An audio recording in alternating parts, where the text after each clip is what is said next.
لاکھ لاکھ احسان ہے کہ اللہ تبارک و تعالیٰ نے ہم کو اس امت میں ہم سب کو پیدا فرمایا۔ امت بھی ایسی کہ تمام امت میں سب سے بہترین امت کہلائی، جس امت کے لیے انبیاء نے دعائیں مانگی، جس امت کے لیے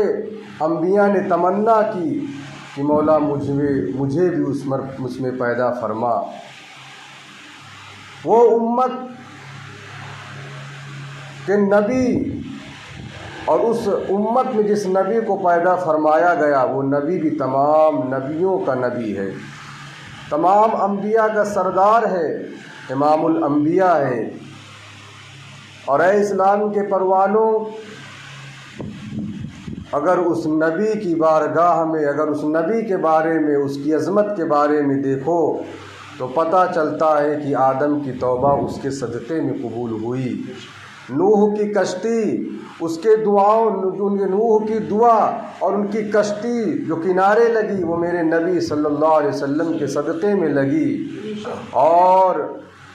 عیسیٰ علیہ الصلاۃ والتسلیم کی جو تمنا تھی کہ امت میں پیدا، ہم کو اس امت میں بھیج مولا، وہ دعائیں بھی ان کی قابل قبول ہوئی۔ اور حضرت ابراہیم خلیل اللہ نے جو ہے اس امت میں کے لیے دعا فرمائی کہ اے مولا اس امت میں ایک بہترین نبی پیدا فرما۔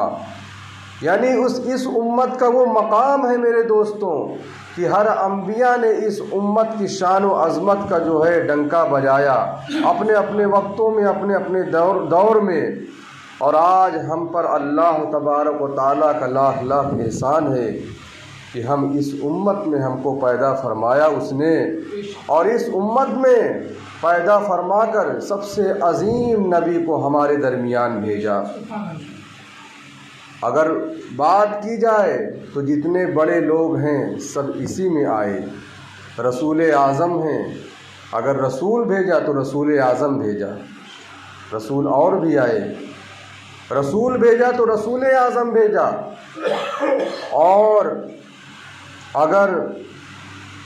ولی بھیجا تو غوث اعظم بھیجا، اور اگر امام بھیجا تو امام اعظم بھیجا، اور اگر مجدد بھیجا تو مجدد اعظم بھیجا۔ اے اسلام کے پروانوں، اس امت پر اللہ تبارک و تعالیٰ کا احسان ہے، کتنے بڑے بڑے علی اللہ پیدا ہوئے۔ اس سے پہلے آپ کسی بھی کتاب میں دیکھیں گے تو آپ کو جو ہے سب ایک کے بعد دیگرے آتے رہے، لیکن اتنے مرتبے کے حائل کوئی نہیں پہنچا۔ اے اسلام کے پروانوں، میرے دوستوں، اللہ تبارک و تعالیٰ کے محبوب کو جب اس دنیا میں پیدا فرمایا اللہ تبارک و تعالیٰ نے، تو لوگوں کے دلوں میں ان کی محبت کو قائم فرما دیا، اور جو لوگ ایمان لانے والے تھے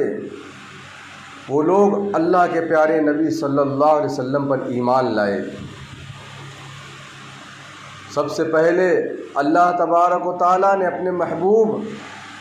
پر ایمان لانے والے جو تھے وہ کمزور تھے، ان کے پاس پیسے نہیں تھے، دولت نہیں تھی، لیکن ان کے پاس حق و صداقت کی دولت موجود تھی۔ اللہ کے نبی پر ایمان لائے وہ، اور مدینۃ المنورہ اور مکۃ المکرمہ میں وہیں پر کتنے لوگ تھے جو پیسے والے بھی تھے، دولت مند بھی تھے، لیکن وہیں رہ کر وہ نبی پر ایمان نہ لا سکے، نبی کا کلمہ نہ پڑھ سکے۔ اور وہی مکۃ المکرمہ میں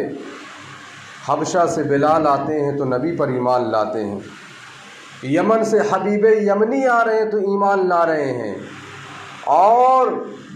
دیگر صحابہ سلمان فارسی آ رہے ہیں تو سرکار پر ایمان فارس سے آ کر ایمان لا رہے ہیں۔ تو اللہ تعالیٰ اللہ تبارک و تعالیٰ کو جو لوگ پسند تھے، جن لوگ سے ملانا مقصود تھا، ان کو اپنے نبی کی بارگاہ میں بھیج کر ان کو ایمان کی دولت سے سرشار فرمایا،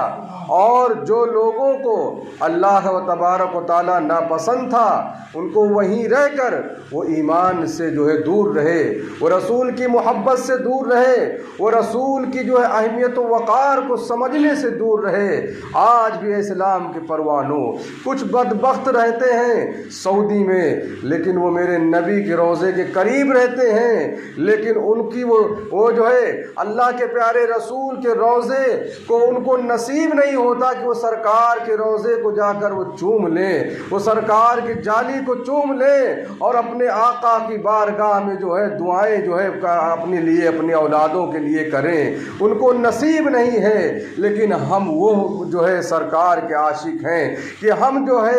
جب ہندوستان سے جاتے ہیں تو سب سے پہلی ہماری تمنائیں یہ ہوتی ہیں کہ ہم کعبے کا کعبہ دیکھیں گے، رسول کریم کے روضے کی زیارت کریں گے، اپنے آقا کو دیکھیں گے جس آقا نے اس امت کے لیے رویا تھا، اس آقا کو دیکھیں گے جب اس دنیا میں آیا تو اس نے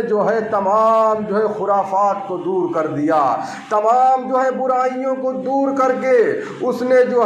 نیکیوں کا حکم دیا، لوگوں کو اچھی راستہ بتایا، لوگوں کو صحیح راستے کی ترغیب دی۔ اس نبی کو ہم دیکھنے کے لیے جائیں گے۔ ایک مومن کی آنکھیں تڑپتی ہیں اپنے نبی کو دیکھنے کے لیے، اسی لیے تو سرکار اعلیٰ حضرت امام احمد رضا خان فاضل بریلوی فرماتے ہیں، حاجیو آؤ کعبے کا کعبہ دیکھو، کعبہ تو دیکھ چکے ہو، کعبے کا کعبہ دیکھو۔ اے اسلام کے پروانوں، یہ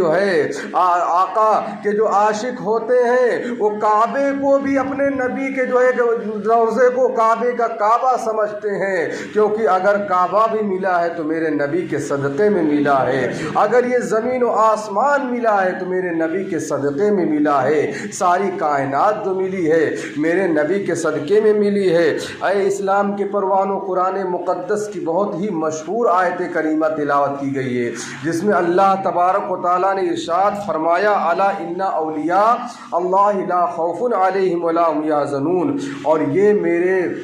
غوث اعظم امام الاولیاء کا مہینہ ہے۔ میرے دوستوں، امام الاولیاء اس امت کا مقام میں نے بیان کیا کہ اس امت کا مقام کیا ہے، مرتبہ کیا ہے۔ اے اسلام کے پروانوں، تمام انبیاء نے اس امت کی تعریف کی ہے۔ میرے دوستوں، حضرت سلیمان علیہ الصلاۃ والتسلیم، جب آپ نے سنا کہ ملکہ بلقیس ایک بہت بڑی ملکہ ہے، اس کا بہت بڑا تخت ہے، بہت بڑی فوج ہے، تو حضرت سلیمان علیہ السلام